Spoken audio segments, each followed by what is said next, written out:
Hello and welcome to Those Forking Fangirls, where we talk all things nerdy book, TV, movie, pop culture, fandom, and how they integrate into our adult lives. I'm Christine. And I'm Natasha. And today we're talking about how we react to other people's joy. It's actually a really interesting question to dig into.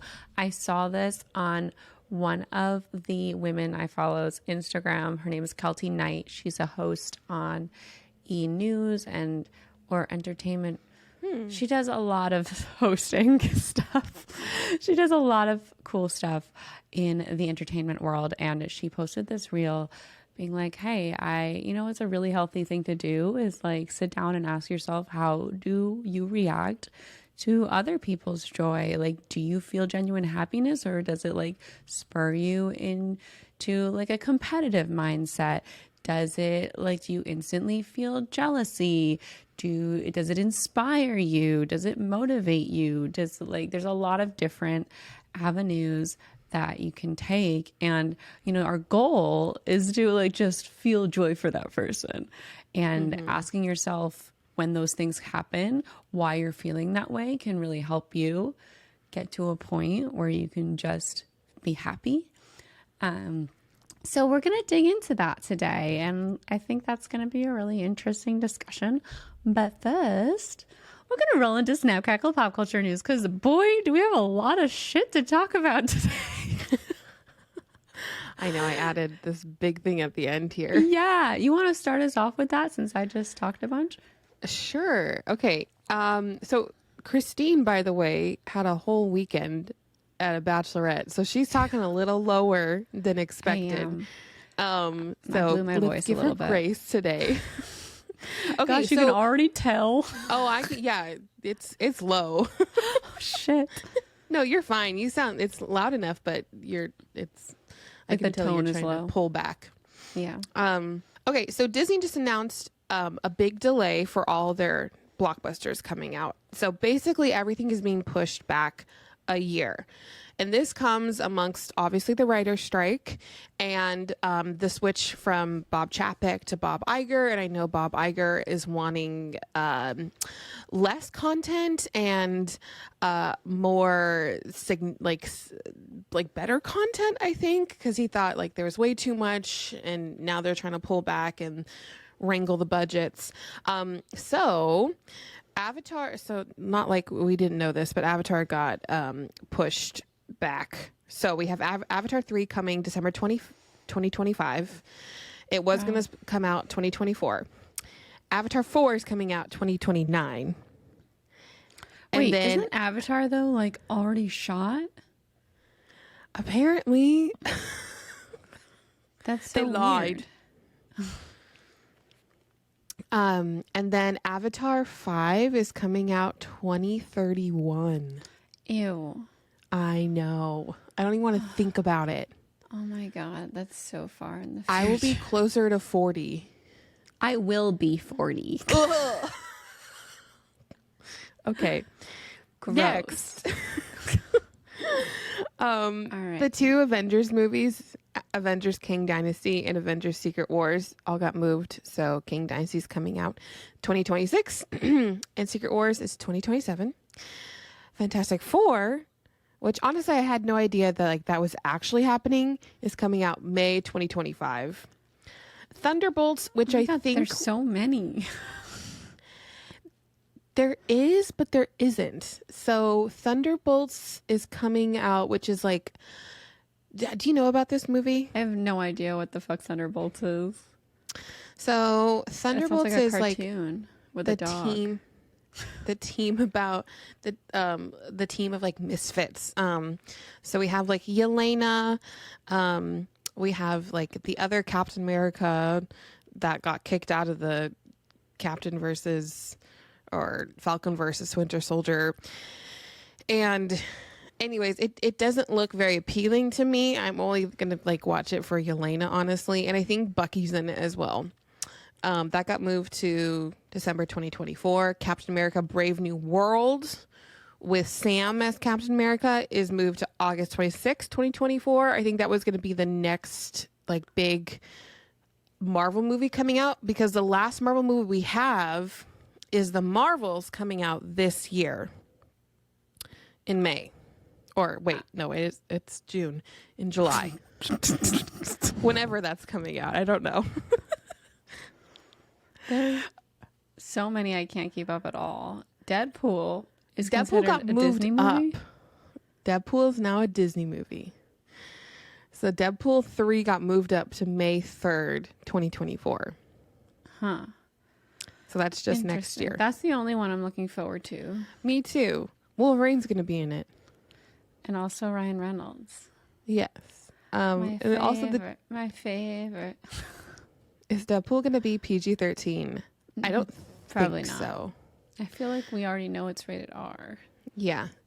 There's also 2 new Star Wars movies coming out in the same year in 2026, but we don't know what they are yet. And then the Weird. Moana remake is coming out June 2025. All right. That was a lot. Abby says it's Deadpool going to be PG-13 even if it's on Disney. I feel like they sign on to Deadpool knowing that it's rated R. Right? Like, how can they do that? They might make 2 versions of it like they did. Like, there's the unrated and then there's a PG-13 movie. Remember when they released that? No. Yeah, they released a like PG-13 version of it so people could watch it on Disney Plus or something. Interesting. All right. Well, all right. Today in Taylor Swift news, we missed a big thing that happened because we recorded early last week, but Taylor and Matt Healy officially broke up, which was, I think, good news to a lot of the Swifties. Yeah. Like, when we first learned about him, I wanted to give him the benefit of the doubt. But, like, the longer they were together, the more we heard about his terribleness. And the harder it was to want them together at all. But I do really think it was unfair to shit on Taylor for dating him, because I'm sure she, too, wanted to give him the benefit of the doubt, because she has had the media say shitloads of bad things about her that were not true. She has trauma about it. So I bet she was trying to get to know him in person, like day by day. And the more she learned, the probably worse this got. But she had to make that mistake herself, just like everyone does when they're dating somebody. But also, like, she had to know, like, for her personally, like, this was a rebound for her. Like, yes, this was never going to go anywhere. But when you're in that headspace, I feel like you still think that you don't know that until after, you know, like, because you want to find your person so desperately, especially after you have that like really solid, steady person ripped away. You're like, wow, I'm empty. Am I ever going to find anyone else? And if you find someone and latch onto them, it's like, I found someone. They might be the person. Like, I feel like you have that mindset until it's proven wrong. I don't know. Yeah. But I don't know. I've never been in her position, but he said a lot of ignorant, shitty, terrible things. Recently, not like, because when this all first came out, I thought it was like referring to like back in the olden times, which was probably the olden times of 2014, 2016. But like old enough that you could have grown since then. But then like all this other stuff was from this year, and I was like, okay. Oh no. well, that's over and done with now. Yes. But like going back to like her trauma about all of the stuff people said about her, like one of the reasons she fell in love with Joe was that he wasn't talking about that stuff. He wasn't reading what people were saying in the papers. And I'm sure she likes to give that to whoever comes into her life. I'm sure. Yeah. Anyway. All right. So another exciting thing happening. Olivia Rodrigo has new music coming out June 30th. The song is called Vampire. I believe it's a single, but it doesn't say for sure. I don't think she's just going to drop an album, but if she does, I'll be really excited. But it's called Vampire. And I wonder if it has anything to do with the controversy of like her supposedly like sucking off of everyone else's like musical songs and hits.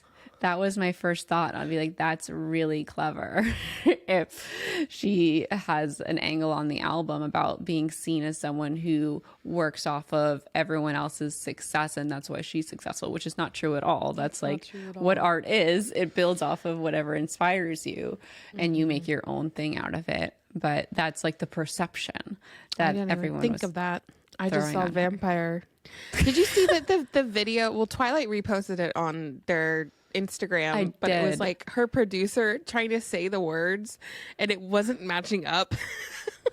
Of like, Bella, where the hell have you been, Loca? I'm like, first of all, there's no vampire in that whole little situation. It's a werewolf saying that.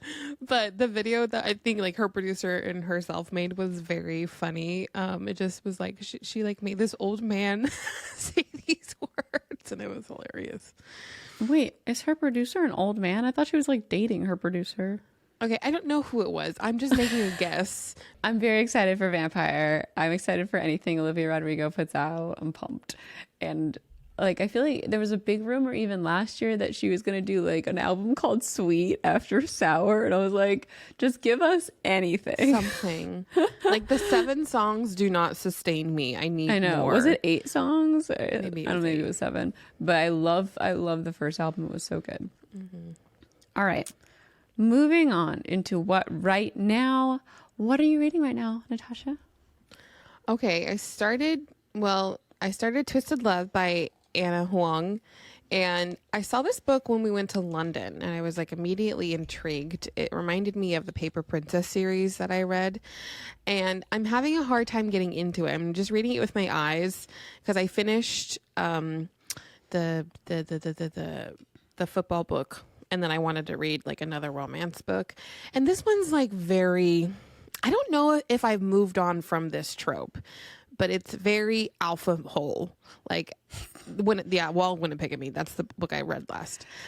I thought you're using alpha hole from like the fucking Crescent City books and not just like asshole. Alpha male trope and like very controlling. And I used to love this stuff like when I was younger, but now I'm just like, ugh. This is stupid. So I'm trying to give it. There's people who really like it, and they end up loving it. Okay, so Melissa says I've heard people have had a hard time getting into it, but then they end up loving it. That's what I'm seeing. So, and I started listening again to Mr. Darcy Takes a Wife. I really only got like 2 chapters into it because like the whole old English way of talking was not. It was hard. I had to like rewind and like listen and rewind and listen. But I'm kind of in the groove of it, and it's very spicy and I really like it. But then it takes you out of it because you have like a spicy chapter and then it throws you to another character. And I'm like, just give me all the spice in Old English, please. Nice. What have you been reading, Christine? Well, Katie says, Natasha, I'm begging you to read the Bridgerton books. Okay, hold on 1 second. I don't want to read the Bridgerton books because I love the show so much. So I really don't want to spoil the show for me because I love the show.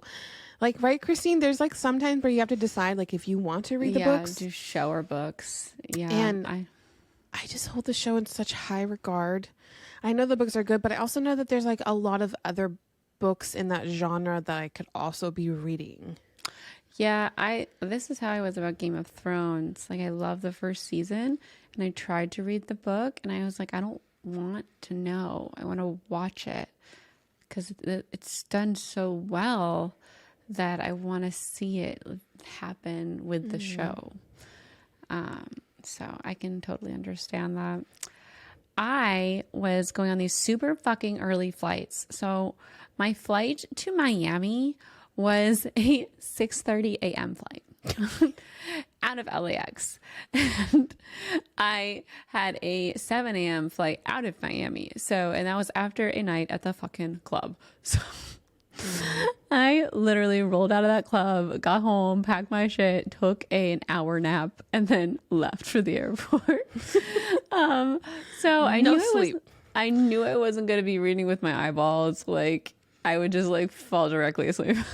So, I got an audiobook, and I think Naomi recommended Thanks for Listening by Julia Whelan, and I've been really curious about it since I saw it because I fucking love Julia Whelan's audiobooks so much. If you don't know, she does all of Emily Henry's. She did Addie LaRue. She's done so many of Taylor Jenkins Reid's novels. Like, she is so good.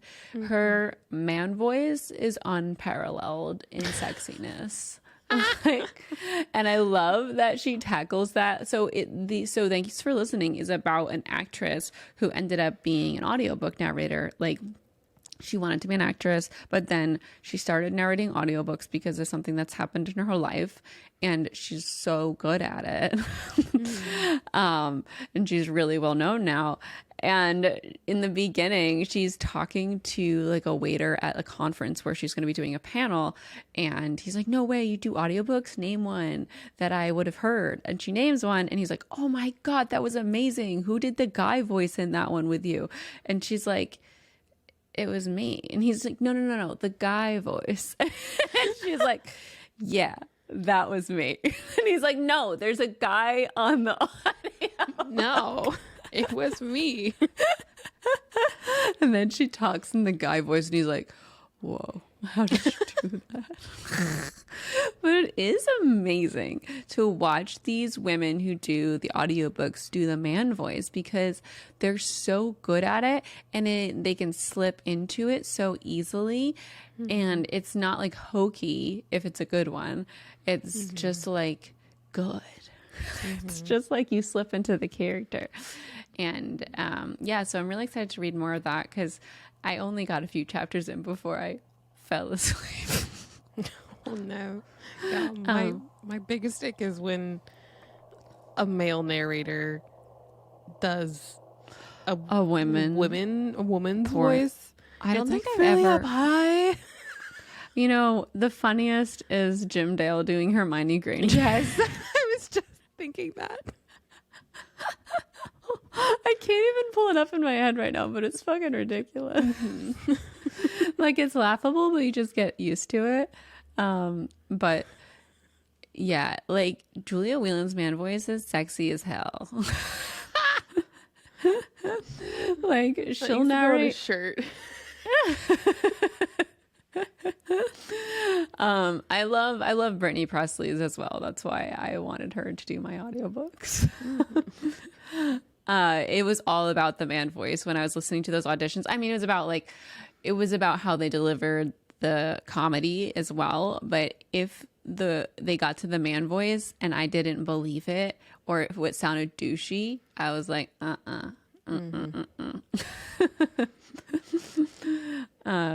right.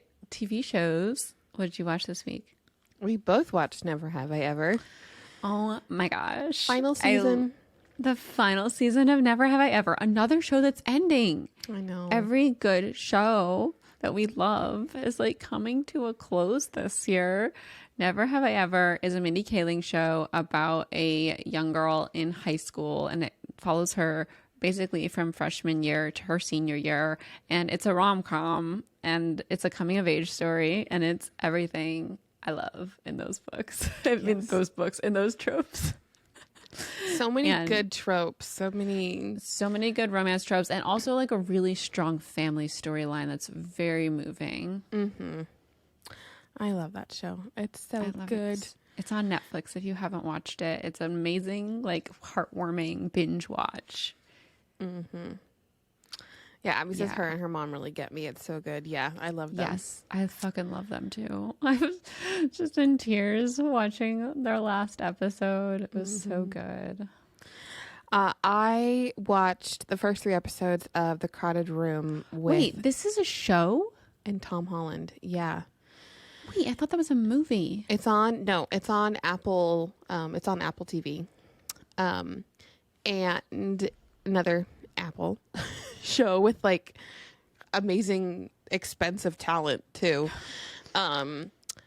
So this show is set in like the 1970s, and we don't really know what's happening, but we follow this guy and Tom Holland, and he's like in high school, and he commits, we don't know really what happens, but we see a shooting happen, and then suddenly he's in jail. And so now we're following of like what happened, why is he here, who's behind this, was he set up, blah blah blah. He looks terrible in this film. TV show. So don't expect to be swooning. But the girl from Conversation with Friends, the best friend character, she's in this as well. And then also Amanda Seyfried. So my thoughts for the first 3 episodes is that it kind of hooked me, but not really. Like, it's supposed to be a crime thriller, and I'm not really like need to watch the next episode. It's just like, okay, I'll watch the next episode. That's how it's kind of hooked me. I'm just kind of watching for Tom, honestly. Interesting. I was curious about that. I was thinking about watching it last night when I was looking for a movie. I can't believe it's a show. Yep. So what? Everything's a show. I love shows, though. What movies did you watch this week? I saw an early screening of Elemental, and it's Pixar's new film. It is incredible. It's probably my new favorite Pixar film, and I have to say, this is like the first Pixar film that really did romance well, and I wasn't really expecting that. I don't really want to go into it, but I'm just don't say anymore. But like, the world is that there's 4 elements: earth, wind, and fire, and they're living in the elemental city. And you kind of see how the themes, I'm not going to even tell you the themes either, but you'll see as it all like unfolds and evolves. But it's really great. And honestly, like, I'm really glad. I saw it at a 40X theater. I do like not. Everyone always regrets 40X. I know. I do not recommend. So like, this screening was hosted by my friends Francis and Patrick, and I think we were hosted by like the people who do 40X. So sorry to them, but it is not worth it. Do not waste your money. It was so violent for a fucking Pixar film. We were being tossed about. Luckily, there weren't any water effects, so we weren't, even though like it's earth, wind, and I was gonna say, I thought there would be. Earth, wind, and fire. Earth, wind, fire, water. Those are the yeah. And those are the elements. Yeah. There were some people. We looked over. There's this one guy. He has this like drink without a top on it, and so it's like an alcoholic drink, and he's literally riding this seat like a bull. Like, I only did the 40X once with Crimes of Grindelwald, and I was like, ugh. I wish it was, they like just took us on like a woo, like it's a just little distracting though. You want to be able to focus on the film. It's not a ride. Distracting. Yeah. Oh my gosh. Lillian says it looks so cute, but it's also giving Zootopia I felt fan that fiction. same way. I was like, this feels like Zootopia in the way that it looks, I think. I would say yes, but it's because we're in like a city made of not animals but elements. Yeah, but I didn't like Zootopia. I like Zootopia. Everyone loved that movie. I fell asleep twice. Oh, I loved it. Well, I think it's better than Zootopia, so. Good. All right. Well, before we move into our discussion today, we want to take a second to thank y'all all for listening. We appreciate you being here so much. If you haven't yet, we'd love it if you followed us for free in your favorite podcast listening app, whether that be like Pocket Casts or Apple Podcasts or Spotify. It's really easy to just click the follow button for free. If you like watching the show, we have a visual version on YouTube, youtube.com/thoseforkingfangirls. Subscribe to us there for free. Leave us a comment when you're watching. We love interacting with you. And if, other ways to support the podcast, that's really that's great. Some way to support the podcast is to subscribe, follow, comment, all of that. Tell a friend you think that would like it. Leave us a review on Apple Podcasts or Spotify. It's really easy. It doesn't have to be anything grand or special, but it really helps us out. And if you want to support us in a bigger way, we have a Patreon, and we have tons of perks over there. Our big one at the $5 level is our half-an-hour extra show called Fangirl Tea Time that we do after every single show. We dig a little deeper. We talk more about what's going on in our lives, and we do deeper topics and more personal stories. And there are now 30 episodes of that to go back and listen to. I think some people get confused because we push out the episode to our Patreons as in like an XL episode, and so our Fangirl Tea Time is at the end of the main show. So there's not like a separate episode for Fangirl Tea Time. It's at the end of you get it all single together episode. If you're a patron. Yeah. So it you'll comes have to all together. You'll have to scrub. You just go to through. the last half an hour of every show to find the Fangirl Tea Time once you're a patron, but it's at the end of every single episode, and you get it in a nice little package when you're a patron, and you have no ads, so that's great too. And there's tons of other perks on there as well. You can take a look and investigate them in the link in the show notes, patreon.com/those4kingfangirls. All right, so Main discussion. let's jump into this. So, like I said, I saw a reel where Kelty was talking about this, and I was intrigued by it and really wanted to like dig deeper into it. So, when other people are excited about something, what is your reaction to it is basically the prompt here. Do you feel competitive? Do you feel jealous? Do you feel inspired to go after what they have? Do you feel incompetent and like get sad because you have a similar goal and you haven't reached it yet? Do you feel bitter, left behind, or do you feel true happiness for their happiness?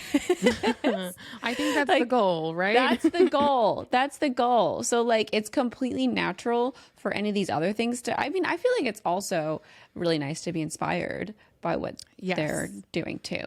And I don't think that any of these, like feeling competitive, I don't think that's completely negative either, but like, cause that could motivate you to do things. Like there are pros and cons to a lot of these, but of course we never want the bitterness. The jealousy just kind of feels shitty, you know, like you don't want those, but it's a spectrum here. And it's like maybe at first you feel jealous and then it turns to bitterness and then it turns to, okay, wait, let me see. Let me take a step back. Because it forces it analyzing your feelings like this like helps you to grow and understand yourself, which is always a good thing. Honestly, filling out these questions, I feel like I was filling out like homework from a therapist or something. It is definitely like a therapy question, but I feel like it's a really good one. It's a really positive one.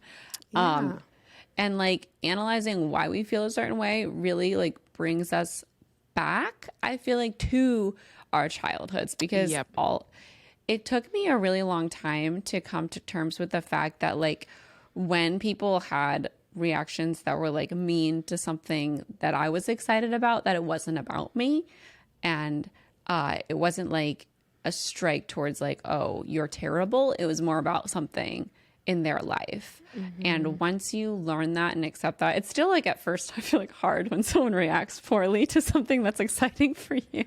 But it happens all the time. And when it happens in mass, it can really like get to you. Like, why do people hate me for like something that I'm excited about? But like, it's not about you. Like a lot of the time. I feel like when people are not excited for you, I feel like that's how we felt when we were younger.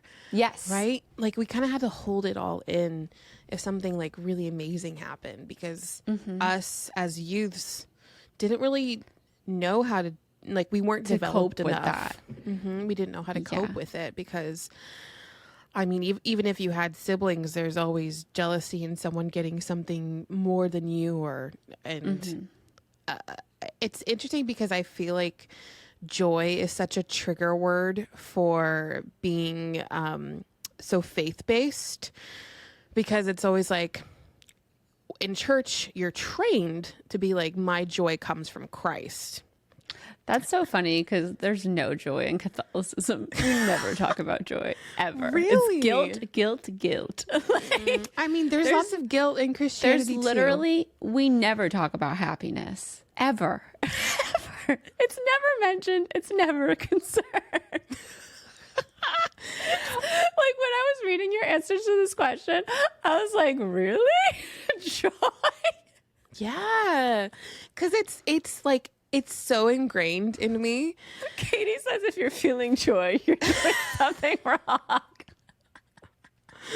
Well, here's the thing. If I'm feeling joy for something that's not based in Christ, then there's guilt because it's like, okay, I'm not like, right? So like I was taught, yes, I was taught to like, if I found joy in like the earthly things, like the tangible things, that's not true joy.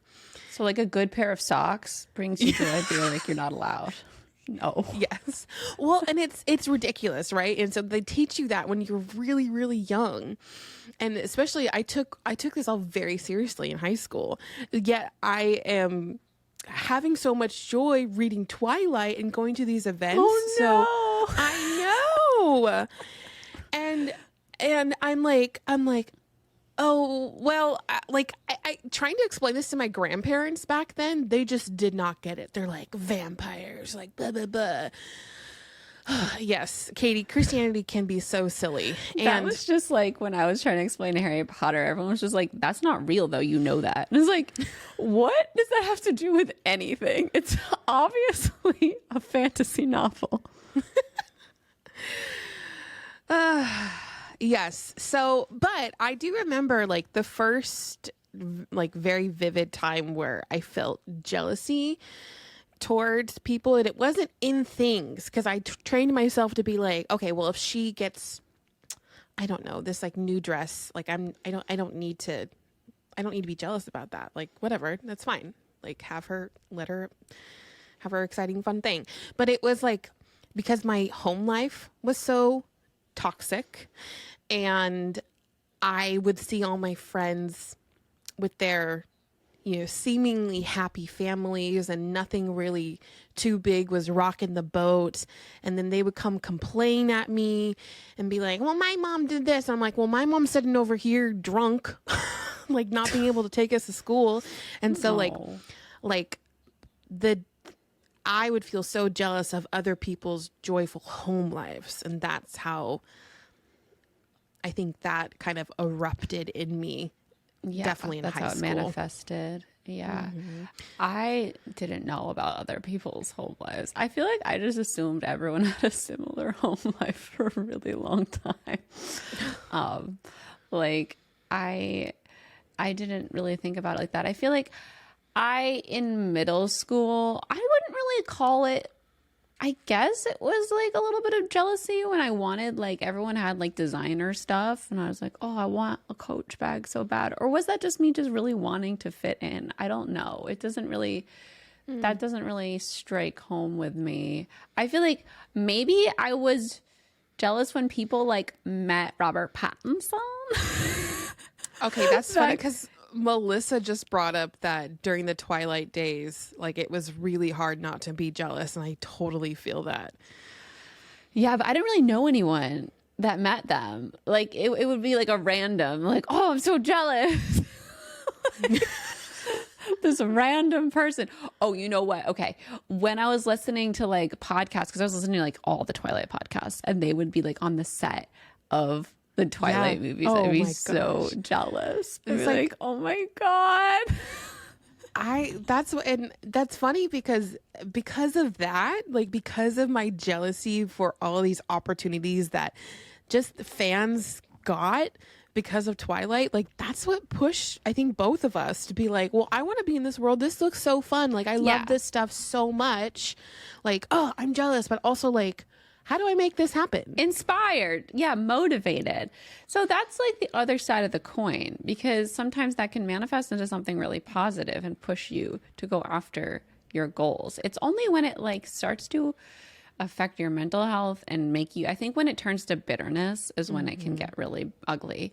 But like, just like the surface jealousy can really easily morph into something positive if you take a step back and look at it, you know, and be like, oh, well, I can do this. And like, how do I get there? Like you were saying, because that's the reason why I was like, oh, I want to join Page to Premiere, because like I want to cover carpets and stuff. And like, how do I get to do that? And that's why we became best friends.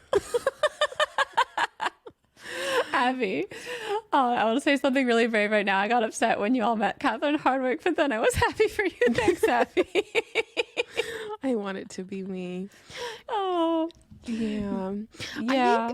I think, also, like, as I moved throughout my career, because I wasn't, like, I think that was like the first point in my life where I was jealous of someone's accomplishments and not so much like how their lives were, like the jealousy of family life, but more of like the jealousy of the opportunities that they got, and being like, well, why not me, you know? Yeah. And oh, go on. No, go ahead. Oh, and then when we got into like our early YouTube days, and like suddenly we were all together and having fun, and there was like a sense of competitiveness, and then also like because I truly, back then, I can look back at it now, like I didn't find out what I truly loved and what was passionate about. I just kind of went with like, okay, everyone's talking about books, I'm going to talk about books, and trying to make that all work, but also being like a little bit behind everyone in the curve, and like being with you guys and doing all the fun things, but then also not getting the same type of opportunities along with it. And I was like, ugh, why not me? Why not now? So I feel like the first time I was experiencing, like, coming up on YouTube was definitely a where you have to like constantly battle these feelings of like, because like it's a lot of like the luck of what catches a wave on the way up. And I remember just watching all of these British people, and they're having all of these friends around them to create stuff with. And I was just like so frustrated all the time that I didn't have that. And I'd like work really hard to do it all by myself. And then when I met these people, it wasn't like it felt like I was still not taken seriously at all. And that's it was really frustrating. Like I felt like I don't know where that falls on here. But like, it was like, I guess like I will oscillate between feeling like super competitive, inspired, and then feeling incompetent. Like, what is wrong? Like, why am I not good enough, even though I feel like my stuff is really good? But like it eventually finds the audience, you know? Yeah. It's just like, it's different. It's a different situation. But on the way up, I feel like everyone on the way up in YouTube, let's see, Katie, my whole character arc has been, oh shit, everyone's talking. Okay, my whole character arc has been on learning jealousy and judgmental habits. Yeah, I feel like that's a big one, like coming up in your early 20s, late teens.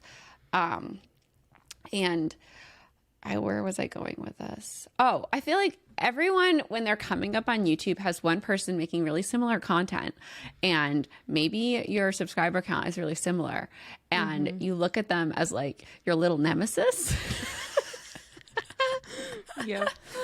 And you're just like, and I feel like it's healthy to have one of those, because it keeps you on your toes. Like you keep like striving to be better, but also you can't let it go too far. Like you can't let it get like ugly nemesis, just like fun nemesis.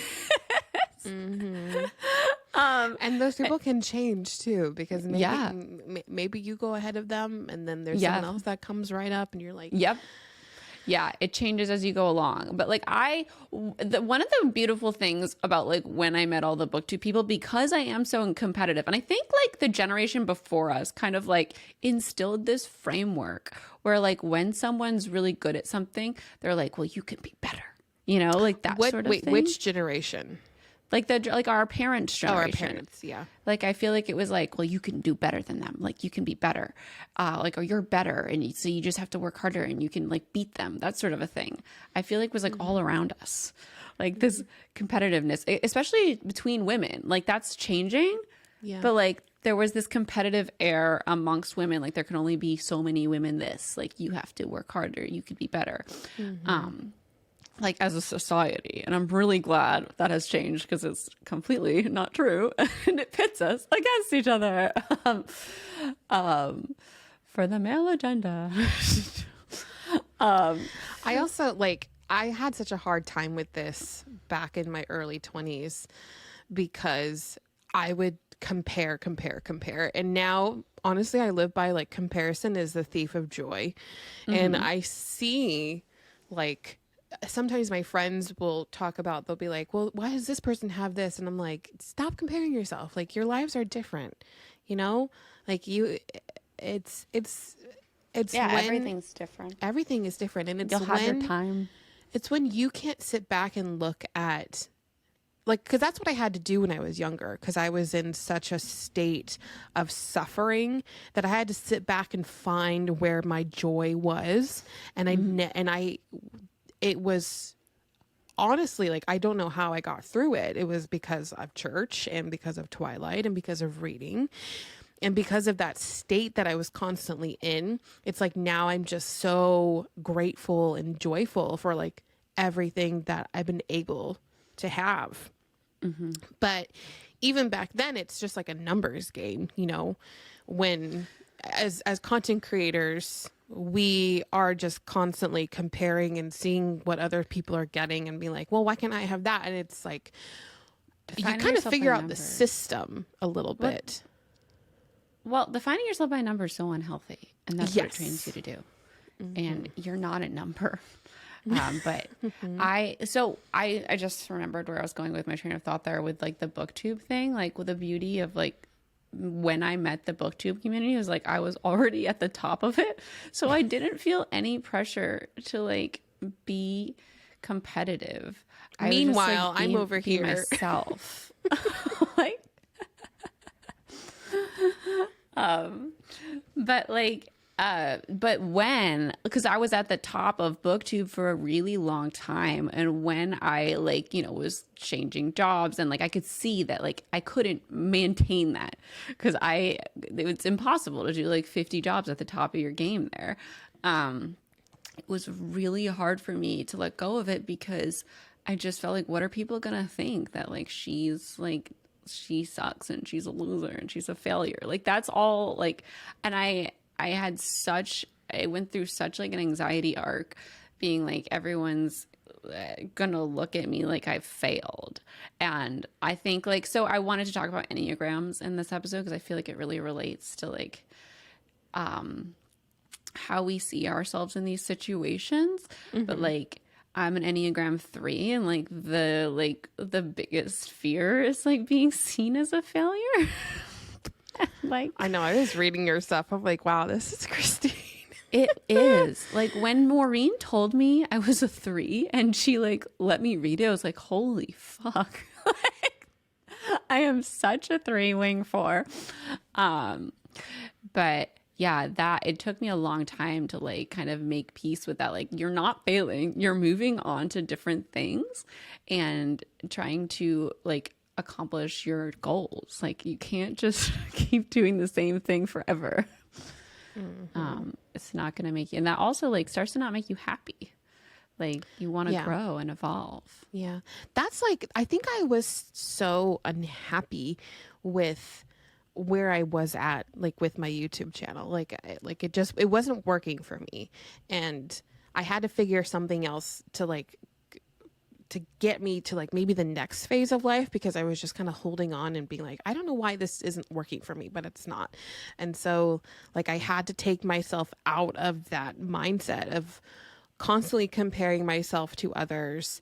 And like, that's why I got a job initially, because I needed something that would show me my worth in other attributes of life.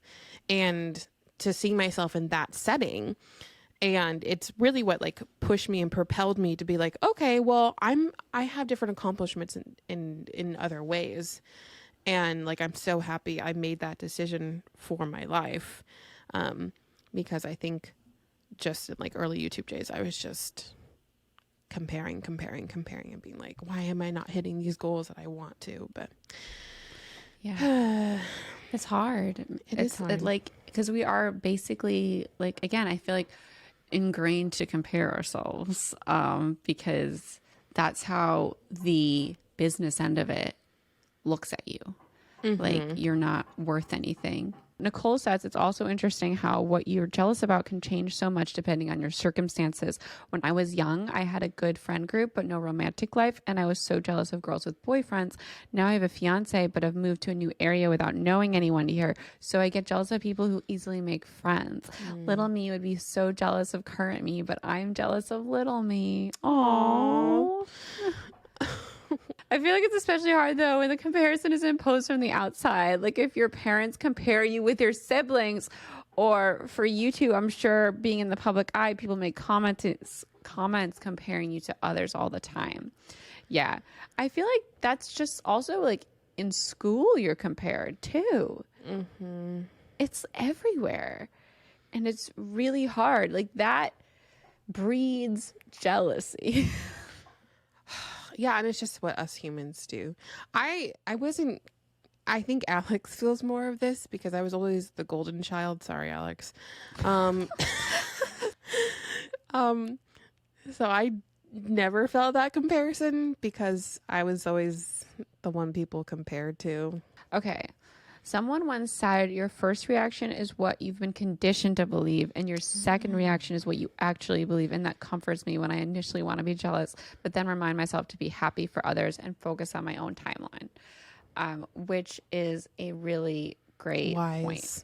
Very wise, because that is very, very true. Like the second reaction is like when you take a step back and take everything that you've learned in life and know, instead of going to your like gut punch, like this is what I was trained as a child to think, which is really nice. So let's see here. Yeah, I've been working really hard to sidestep like the competitive instinct because that's just like always there in me. And I love it sometimes because like we said, it serves its purpose to like motivate. But when it starts making you feel shitty about yourself is when it gets unhealthy. And I feel like it's really, everyone's gonna have their time. If you're working hard at something, like you're gonna find your stride. And if it's not right now, like keep working for when it will be. Like you'll find it. Like as long as you keep trying, you'll find your stride and what makes you feel good about yourself. And I feel like that's something that I really have been working on in the last like 5 years of like just like transitioning jobs. And it's like you're going to find your way if you keep trying. And like when other people find their ways, like the instinct is to feel like why am I a piece of shit? Like you're not, like you're gonna find it, and you're like you also are good at what you do, and it's going to find its way. I feel like I had to reprogram. I'm very proud of the work that I did on myself, to reprogram my thoughts about other people's bodies and compare myself to other people's bodies, especially when you're younger and when, you know, you grew up again with the generation that raised us. There's so much comparison being like, well, why can't I look like her? Like, why do I have this body? And that's what body positivity did for me, which was literally like, I can look at anyone now and I just say they're just beautiful, instead of being like, well, like I remember watching like the red carpet sometimes with my mom and her just picking out little like nitpicky things about like why this person isn't the type of beauty that our society likes. And I am just always so, I just love looking at people and having that mindset now. Like it's so healing, right? To have that. But yeah, that's Yeah. because that's what I dealt with so much when I was younger. Was just Yeah. comparing bodies. It's really, really great, like how far you've come on that. It's so hard to change your like perspective. And I feel like I've worked on that like with just like beauty in general, like there's not like one look that's beautiful.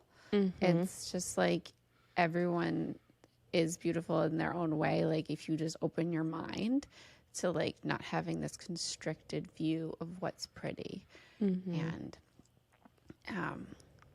yeah, it's just like, again, as a society, we're like trained to be so mean. I feel like the way that magazines talk about different women and stars, like, well, the magazines that we were reading growing up, now it's different. It's like Instagram and stuff. I don't know. I'm sure there's it's still Instagram like terrible. now. Yeah, it's Instagram now, but like the headlines would be terrible. Like they'd be like about like how disgusting a celebrity looks in a picture, When it's just a person living in their body. Yes. It would be terrible. So I wanted to talk about the Enneagrams, unless you had another thing. Nope. All right. So I feel like the Enneagram, it's a personality, like organized. It's like there are 9 different personality types, and they're Enneagrams 1 through 9.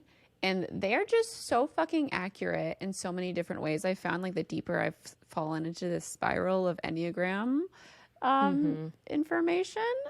And I feel like that really feeds into self-growth because it tells you things about yourself that maybe you weren't aware of until you read it. And you're like, wow, I do that. Like, wow, I didn't see it that way, but now I can be aware of it and like try to grow from this information. So what is your Enneagram, Natasha? I am a 2 wing 3, and they are typically called the hosts. Do you know what yours is called? Yeah, so 3s are the achievers, but 3 wing 4 are the professionals. Oh, wait, hold on. What I think the 2s are the helpers. Okay. Yeah. Wait, yours is the professionals? Wait. Well, 3s are the achievers, and like I do identify with that title. But like, and 4s I feel like are like feelers, like they feel things really deeply and profoundly. But like the specifically 3 wing 4 on a couple of the websites I saw like have the name like the professionals. Got it.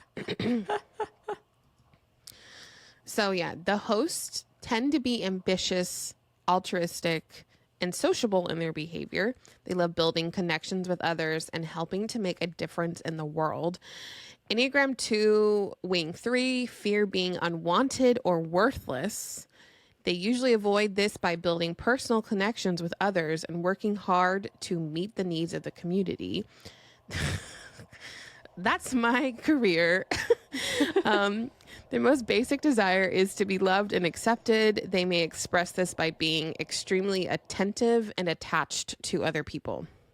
Do you relate to this? Yes. Oh, and then I think that hosts tend to suppress their own negative emotions, which, when done frequently, can lead to high levels of stress or unexpected outbursts. Yeah. Yep. All right. Should I read mine and then we'll go into like the strengths and stuff? Yeah. All right. So 3 wings 4. Let's see. So they're afraid of not discovering something new or achieving something great or not living an extraordinary life. As they measure themselves by success, they feel that only by dedicating their whole life to their goals will their life be valuable.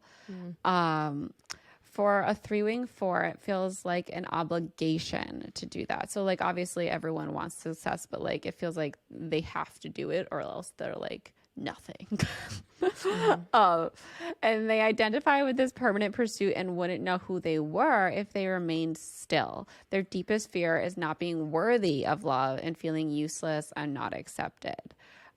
They're very career oriented and are more introverted than other 3s. Enneagram type 3 wing 4's most basic desire, feel love accepted, be really good at something. What was the last bit?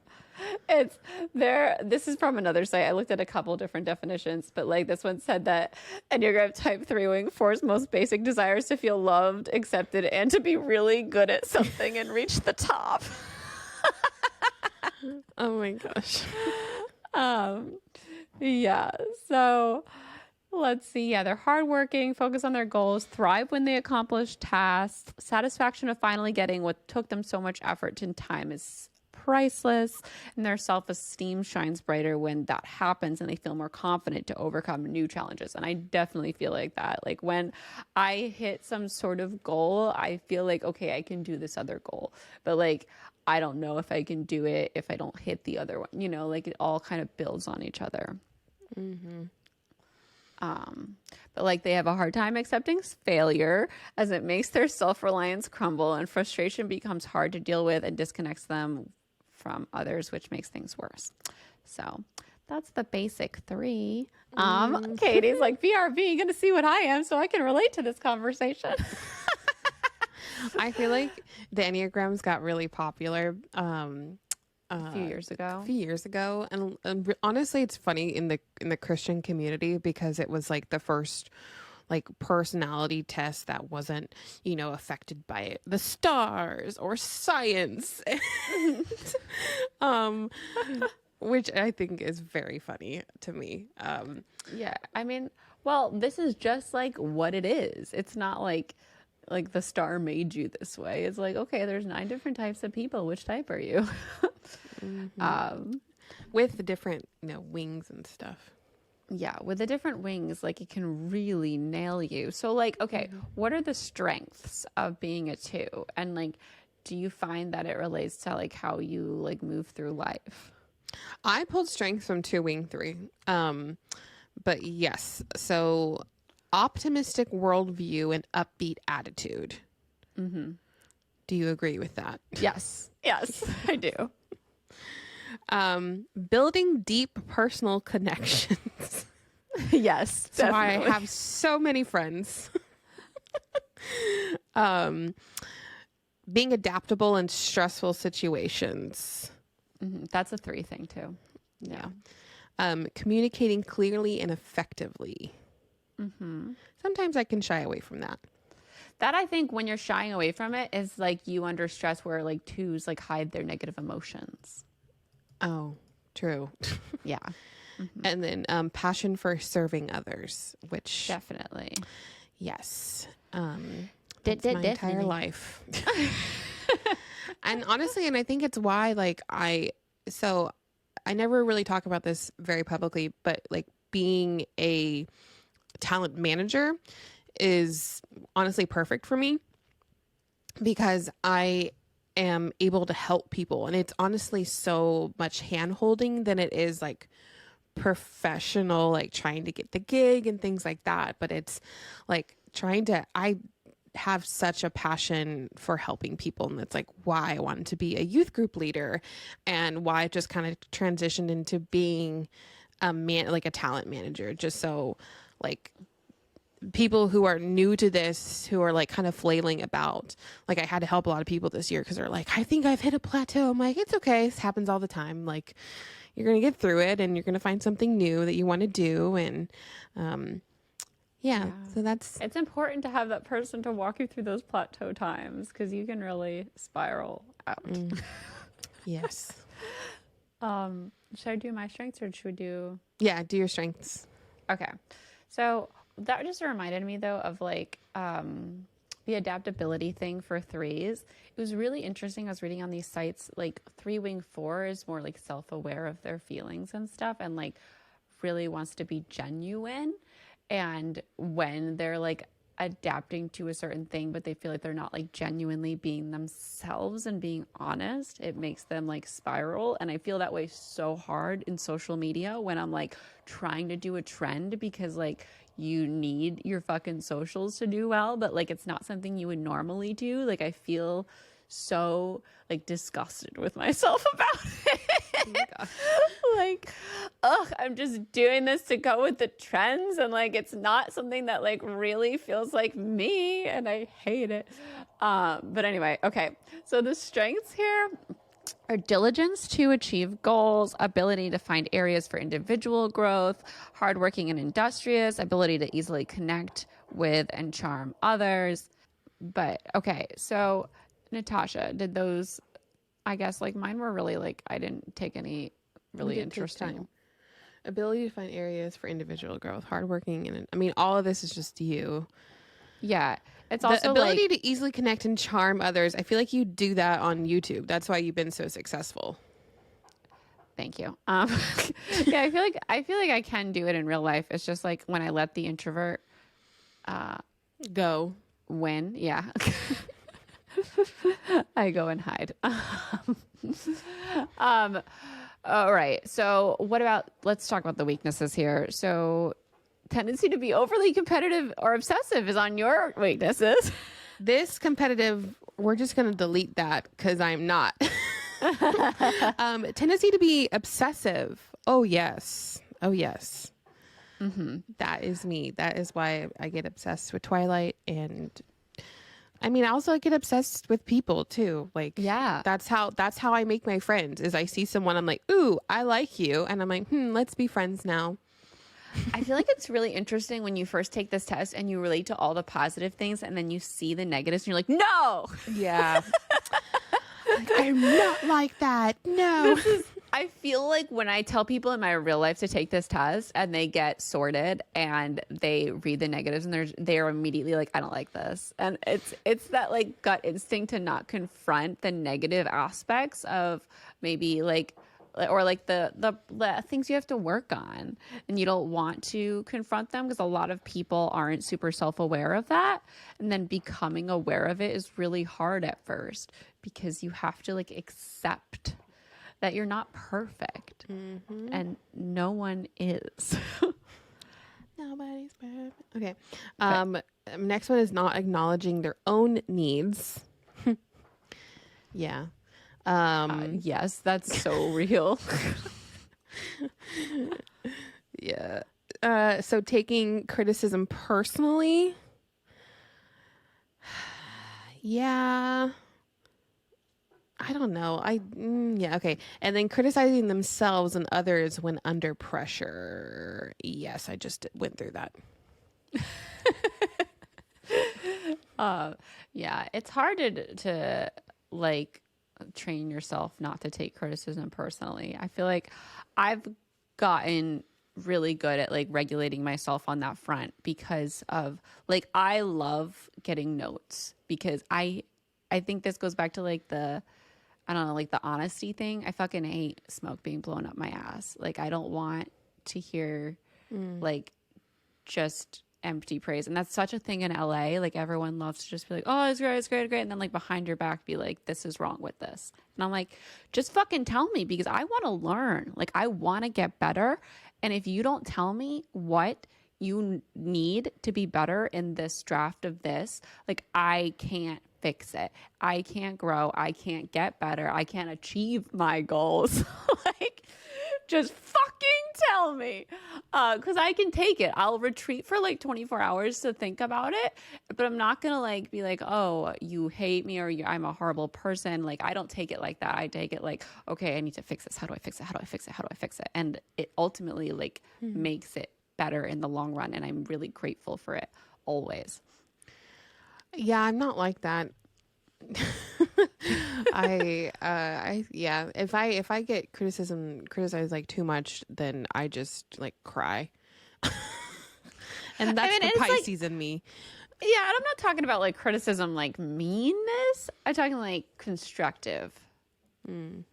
Like, are you thinking mean criticism or like what are you thinking?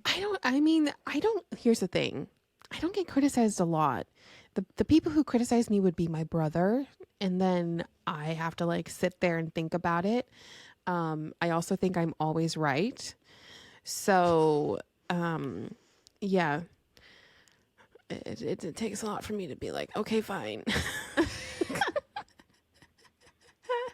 I feel like it's really great when someone who thinks they're always right can take a step back. Like it's really nice and like makes you feel like a really I don't know. Like it's like a really bonding moment when someone who's always like insisting they're right will finally like admit that something was wrong when it's wrong. It's like it's just like it relaxes something because I have a lot of people in my life who think they're always right, and you're not one of them that I like. No, really I'm thinking like about that with my brother because I'm just thinking. Yeah. I think if I think of constructive criticism, it would be coming from you or Heather, and I do take it. I'm like, okay, yeah, no, I can change that. Like, I'll say I'm wrong until I'm blue in the face, but there's certain people that I won't say that to, like my brother. It depends on the person. But like, especially I feel like authority figures, when they're wrong, they really never admit to it. And when an authority figure will like admit to like something that they said wrong, I really appreciate it. Yes. Because that shows that they're like human and that they can evolve and grow. Everyone makes mistakes. Everyone makes fucking mistakes. Everyone has those days. Katie, you got the push. There's no pushover type. There's other things for that type. What number is What it? number is that? Katie says I got the pushover type. What is that? 9. Oh, Maureen's a 9, I think. Yeah, Maureen's that's not a pushover. wonderful. Yeah, I think 9 has like a lot of different aspects of the different Enneagrams like combined, I feel like she said. Everyone's a 9? Can you paste what a 9 is in the chat? Like copy and paste it? 9s aren't bad. No, nothing's bad. Let's just get that out of the way. There's no bad Enneagram. Like it's just like it's like a personality map to like. Okay, so 9s are usually creative, optimistic, and supportive. Stop talking, everyone. Are usually creative, optimistic, and supportive, but can also be too willing to go along with others. Oh, it's the peacekeeper. Is that what 9 is? The peacekeeper? I feel like that sounds familiar. To keep the peace. They want everything to go smoothly and be without conflict, but they can also tend to be complacent, simplifying problems and minimizing anything upsetting. They typically have problems with inertia and stubbornness. At their best, they're indomitable and all-embracing. They're able to bring people together and heal conflicts. So this is the thing I was talking about, that like all the negative things are what pops out to you when you first read it. And you're like, I hate this, go away. But like the peacekeeper is like a really like, I feel like kind and like down to earth person, and you need that type of person in a friend group. I feel like Kirsten, my friend Kirsten's a 9 as well. And she's a social worker. You know who's a 9? The lead in Happy Place. She is a very 9, Harriet.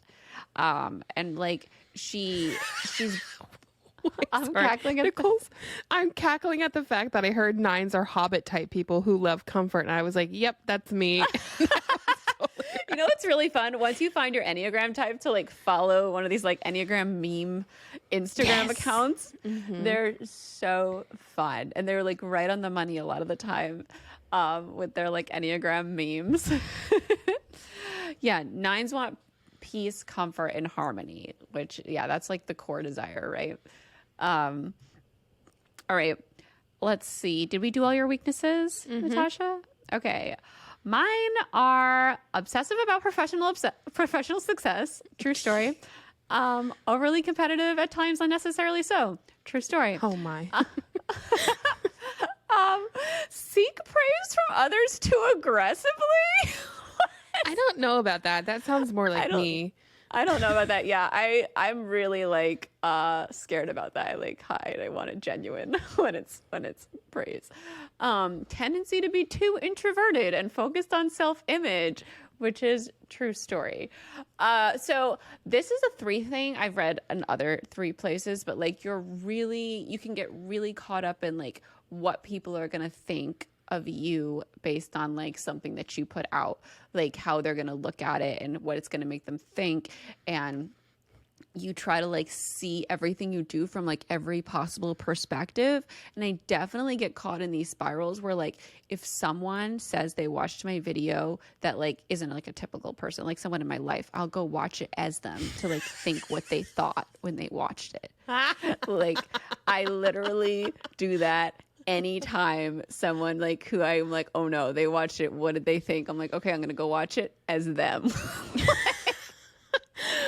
I feel like I've done that before too. Yeah. I do that with new followers on Instagram too, Nicole. I'm like, oh my God, this person's following me. I gotta go look and like as them and see what they thought. Or like if someone reads something that I wrote that I was like not expect, oh my God. When like someone from past like is like, oh, I read your book. I'm like, oh, I like can't even stand to like look at it and be like, how did they think when they were reading this? Like, I can't even do it. But like the instinct is like go reread everything as them and be like mortified for myself. I also think like it's funny because for a long time like you wouldn't share how like you got like your hair like differently or Oh my gosh. and you're like I don't want people to know and I'm like oh my gosh calm down. Yes. Okay. It's because I had this instinct, like not instinct. People around me used to like shame people for like getting their hair and be like they're fake. And I think like my whole thing of like wanting to be genuine and like honest and not lie, like it feels like my hair became a lie. Because I started getting balayage when I was 25. Like I waited so long to do anything to my hair because I didn't want my hair to be a lie, Natasha.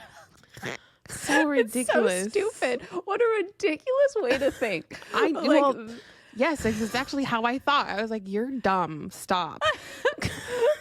Like I had to like get over it. I finally like said the word balayage in my latest post. And I was like, oh my God, people know. Finally. Am I a lie? Am I a lie now? Well, me over here, I'm like, yeah, I have extensions in my hair. Half of it is fake. Oh my God. But I see, no, I mean, that's just ingrained in us in childhood when. Yeah, it was definitely a childhood thing. Like everyone was like, oh, is your hair natural? Like, and you wanted to be like, yeah, it's 100% natural, no filter. Yeah, someone asked me recently, I had like a question thing. They're like, have you gotten work done? And I was like, no, I actually haven't. That's very interesting. Someone has asked me that. But I'm also like totally okay with talking about it if I ever do get anything done. Mm-hmm. Yeah, I really appreciate people who do that on social media because it makes everything less taboo. Yes. And like the fucking Kardashians just need to talk about what they get done because it just sets a ridiculous beauty standard for people. Abby says that's a great opening line of a book. Let me put that in my pocket. My hair is a lie is going to be how my fifth I book love opens. that. My hair is a lie. It holds secrets. Okay, let's talk about, now that we talked about like our Enneagram and how we process stuff. What happens when you hit a goal? And how do you process it or celebrate? Do you even celebrate it? You know, when you're finding joy in your own life. What do you do? I am so scared like that if I celebrate stuff that's good, it's going to be taken away and it's going to end. So I remember like when I hit 400,000 subscribers on YouTube, I didn't tell anybody. No one. Because I didn't want people to be mad that I hit it. Like, I don't want people to like hate me for like hitting a landmark because so much of our audience was young that like, and so much of like the new YouTube is young, like in that time and our community was young. I felt like everyone hated everything that like when I put out my book, they hated me. Like when I like reached a landmark, they hated me. And so of course I publicly celebrated the book, but I also felt like it's hard to like process that in a way that like is healthy when people are like, you don't deserve this. You don't deserve this. You don't deserve trauma behind that because of the way like people reacted. But yeah, so when I hit 400K, like that felt huge, but also I was just like, I can't say anything. First of all, it's like, oh, what if YouTube hates me after this? They already kind of hate it. Like 400K was like deep in. It was already like, wait, it wasn't like peak YouTube times. It was like, I'm working so hard for every video to hit. I don't know if everyone remembers when I did the like, I hate reading vlogs. And then the next day I posted my reading vlog. Like, I was deep in strategy and it fucking worked. But like, I was deep in strategy to get that algorithm working for me again. I remember. Yeah, I was hardcore masterminding. What if I told you I'm a mastermind? That whole summer I was just like mastermind of everything I posted. But yeah, like when I hit 400K, I was just like completely silent. And you know what? Like I guess like I'm learning now that you should just celebrate things because everything ends. You know, and it's like that fear that it's going to end if you celebrate it. But like even when Again But Better hit the bestseller list, and it was on the bestseller list for like 3 weeks. Yeah, 3 weeks. And every time I was just like, oh my God, should I post about this or is posting about it going to make it end? Like It's, yeah. That's like, I'm very opposite of that. I revel in my accomplishments, like has to be celebrated, like that's why my birthdays are so big, because for too long, I've already said this, I was just in failure and suppression mode, and now when there's something big that happens while other people have been able to celebrate it years ago, I'm like, oh my gosh, finally, yes, it's happening to me, fucking celebrating this. Like it's and it's, and for me, I know like I have to kind of ready myself for the, you know, the end, what, like the doom that will happen if, you know, when I fall again, but then I'll get right back up on another huge like celebration. And like, even yesterday, Christine and I were like, woe is me, like blah, blah, blah. We've not had good days. And I was like, well, I did have a win today. yeah. So I always have to find that joy, because the joy is the thing that keeps us going. It's what life is all about, is joy and finding happiness. And when we can't celebrate it because we have fear, that's awful. And it's because society makes us that way. Yeah, I love what Katie's saying here. One thing I hate is when you accomplish something and we're expected to be like, IDK, how this happened. I guess I just got lucky. Like, no, like, no, I worked hard for this and I deserve it. And I'm not going to act passive because I very actively made choices to get here. Yeah, that's something that's, I feel like, very much ingrained in us as like women.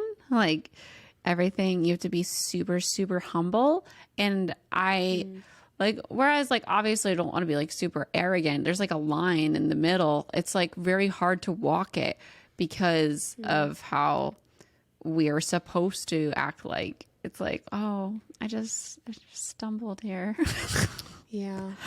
And I think that goes back to like people being like women being pitted against each other and the jealousy, like you don't want that to happen. So you're like, oh, I just got really lucky. I can't believe it. And I think like, as I feel like I have a different point of view because my body is suppressed. Like if like me as a person, like fat people in society, we're invisible. And so it's like, we have to make a big deal about things because we take up a lot of space, and it's like, we have to really work for that to be seen. So it's like every little thing, it's like, I'm fucking digging out of this hole. I'm like, yes, yes, yes. Yeah. Yeah. Okay. Abby said for a long time, I didn't bring up the fact that I got rep room because I didn't want them to feel bad. And I thought they wouldn't like me. And now I like sharing it and telling them how exciting it was. Like, exactly. Like all these different things, like it's okay to be excited about them on socials, like all the joy, all the like body positivity. And it's like, it's so hard to like, Natasha, what you're saying, like, the way that you're like so outwardly positive about your own look is really inspiring, because so many of us are like told if we say that we're like like not like, I feel like people used to tell me I was narcissistic for taking pictures. Like it's so stupid. Yeah. Mm-hmm. Yeah. it's like you don't want to come off like you're like full of yourself. That's what everyone would say. Like, oh my God, so full of yourself. But really, it's just like being positive about yourself so that you can feel good about yourself, because everything tells us to feel bad about ourselves. Yep. Yeah. Like, and Abby, like feeling bad because she doesn't want people to like not like her for something wonderful that happened. Like, it's just, it's all so sad that we feel that way all the time about everything. So you just have to embrace the joy. That's I would the love to lesson hear here. like a man's point of view on all this. Yeah. Like, do they think about any of this? Do they? Yep, I don't know. Oh my gosh. Let's not encourage men to speak, Effie said. Yeah, sorry. This is no. Oh my God. Yeah, I want to start celebrating things more. I'm going to be excited when things happen and not think it's going to jinx everything and take it away. Yes, Miss Superstitious over there. Knock on wood. Oh my gosh. Yeah. Like I look back on those things and I'm like, when I hit the bestseller list on Better Together, we just like got ice cream, which was, at least we did something. But Well, it was pandemic times. it was pandemic times. But like, yeah, so many things I just like didn't do anything because I'm like, okay, this is great. Shh. No. Some of that stuff goes away so quickly. Yeah, I know. It was dumb. All right. Well, is there anything else we want to add here before we move on? I mean, this is an ongoing discussion, but yes, if anyone has anything else they want to add to it, like feel free to comment and send us an email, or if you're on YouTube, like leave us a comment. We always love to discourse. Or if you're here right now and we haven't talked about something, throw it in the chat. And we'll try to read it really fast before it disappears. Because the chat's glitching today. All right. Let's move on to Marry, Kiss, Cliff, and then we're going to announce what we're reading next, because we took a poll on Instagram. So you should be following us on Instagram so you don't miss exciting polls like this to figure out what the majority wanted to do next for chapter chat. And it was in between Akamath and the host. But first, Marry, Kiss, Cliff.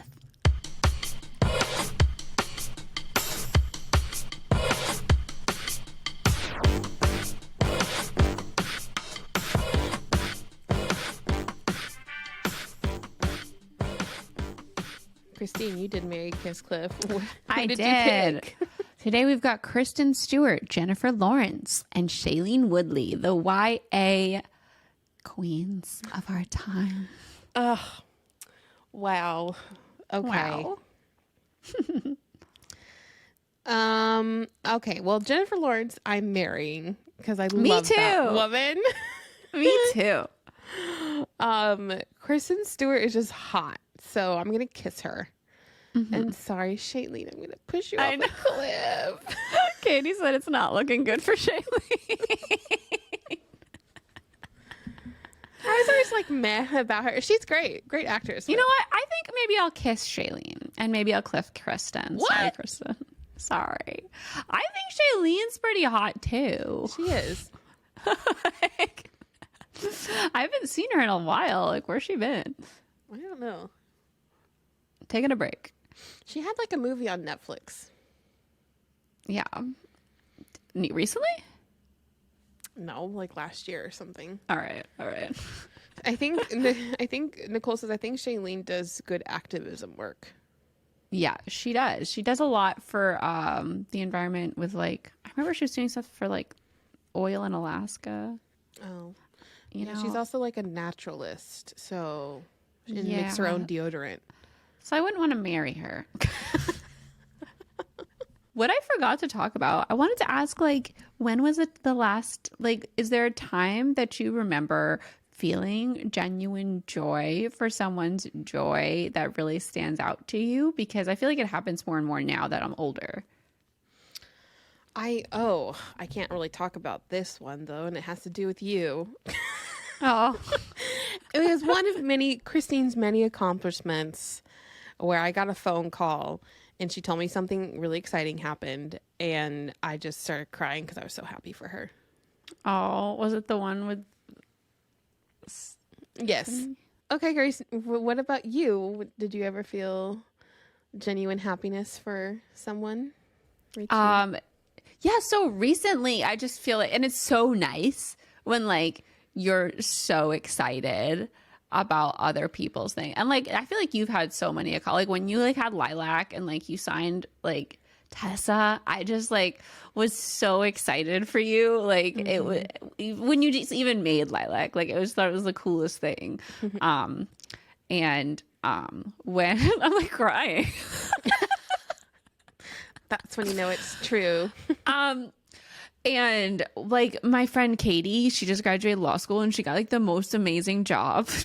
And like I was just so like flat out, like she was so excited, I was so excited. Like it's stuff like that when Olivia got engaged, like I was just like so over the moon happy. I feel like I was just like glowing alongside them because I was so happy for them. And it was, yeah, that's something that like didn't happen in that way like 10 years ago, you know, like because you just don't have enough perspective and like you don't know yourself well enough yet. And it's so beautiful to like actually like be in that place.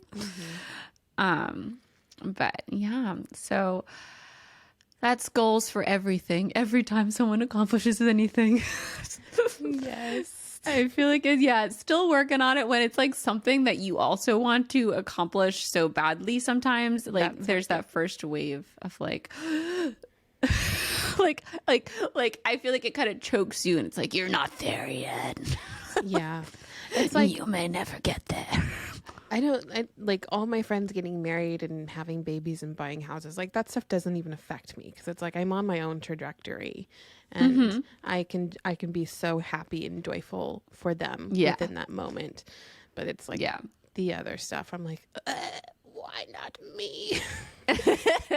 Yeah, I feel like I've gotten to a place where like mostly like most things like I could feel genuine joy unless it's like a career related like specific thing that I'm like and I'm in an anxious place. Like it's when you're at your lowest mental place usually that like these things really get to you. If you're like feeling really anxious about something else, then like someone else's goal that's very close to what you're feeling anxious about can really be a mental struggle to kind of like process in a positive way.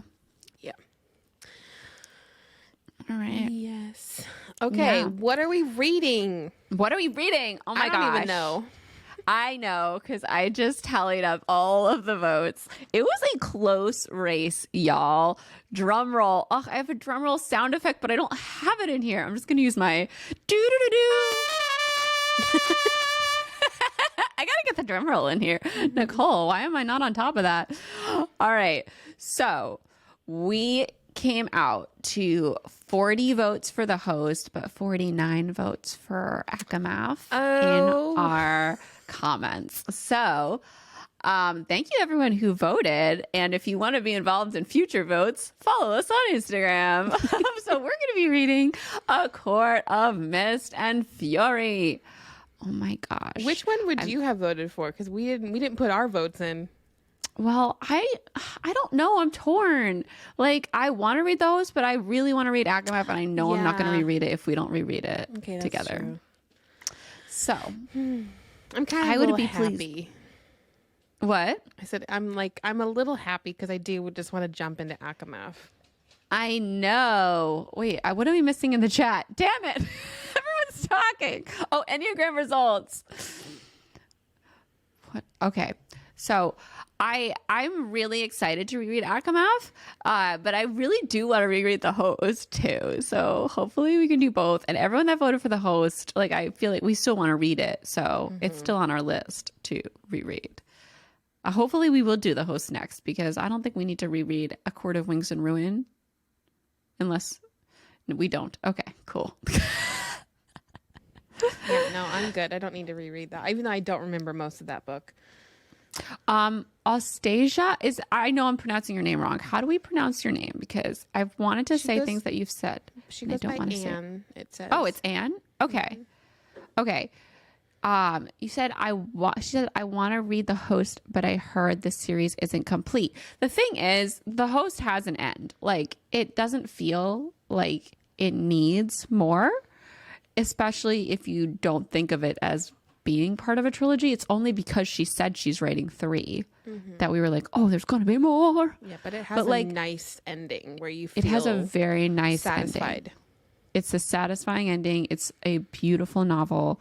It has a lot of themes, like my favorite themes, like the themes you get when you watch Westworld season 1. Like, oh, they hit hard about humanity and what makes you human. It's beautiful. But yeah, so next week we'll read chapters 1 and 2 of Alchemist. Oh my gosh. We'll see how reading 2 chapters goes, and if we feel like we can do 3 in a reasonable time at the end of the show, we will. But I do think like we'll be rushed because a lot of times we're running out of time when we do the segment chapter chat. So okay, let's do 2. Let's do 2 this week. See how it goes. I'm excited. All right. So that's our show today. In tea time, we're going to be continuing the philosophical therapeutic discussion. Our topic is like, what's one thing you miss after finding out it doesn't serve your body or mind and doesn't enhance your quality of life? And I feel like we all have lots of things that could fit those descriptions. Yeah. And we'll be talking a little bit about what's been going on with us. I just went on a whole Miami trip. We talk a little bit about that. And Natasha's been doing stuff. So we'll see you there if it'll be starting right after this. If you're a patron.